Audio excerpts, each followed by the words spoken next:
Dari melihat contoh suami. Oh, oke.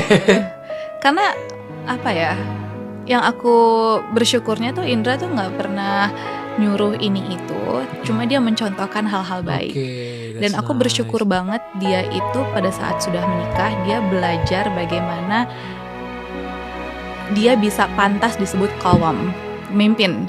Oke. Ya, karena kan sebenarnya kata qawwam itu kan bukan hanya soal kepala keluarga ya, tapi sebenarnya artiannya tuh banyak banget dan tanggung jawabnya tuh besar banget. Oke. Sesimpel dari kayak menafkahi istrinya. Menafkahi kan bukan cuma soal materi kan, tapi bagaimana si suami ini bisa memberikan tempat yang aman dan perlindungan yang nyaman juga untuk istrinya.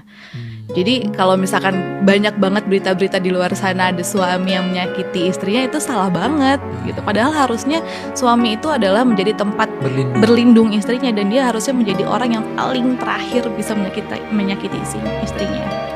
Ya kan, jadi aku merasa bersyukur banget bahwa Indra tuh banyak belajar bagaimana dia bisa pantas disebut pemimpin di rumah.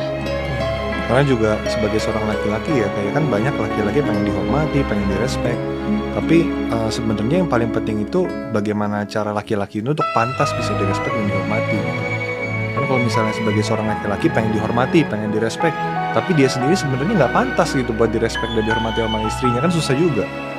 Jadi akhirnya bagaimana caranya sebagai diri sendiri berusaha lebih baik supaya istrinya pun juga akhirnya secara tidak langsung akan respect dan menghormati gitu. Makanya ada quote katanya, kalau kamu mau di respect seperti raja, jadikanlah istrimu seperti ratu. Nah, Baru jadinya seimbang. betul. Jangan mau raja doang nih tuh, istrinya Iya. panggung.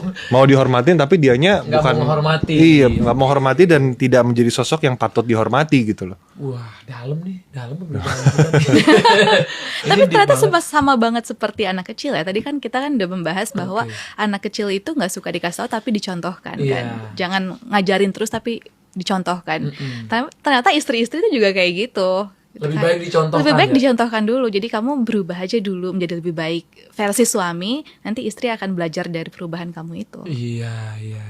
Tapi kalau misalnya suaminya berubah, istri nggak mau berubah, atau istrinya mau berubah, suami berubah, itu kan ini kita berada di situasi yang beruntung nih. Kita suami istri mau sama-sama berubah.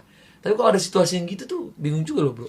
Betul. Tapi bukan berarti kita harus berhenti menjadi versi yang terbaik dari diri kita kan. Iya.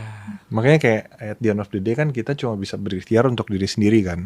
Hasil akhirnya kan udah dari Allah. Iya. Betul. Karena kalau misalnya kita lihat, kalau misalnya ngomongin masalah tadi ya, Fir'aun aja istrinya kan soleh sebenarnya, tapi suaminya Fir'aun. Gitu. Iya, saya soleha ya. Iya. Ahli surga lagi. Iya. Nabi Nuh istrinya Nggak nurut. iya. Jadi kayak Anaknya Nabi juga ada yang gak nurut.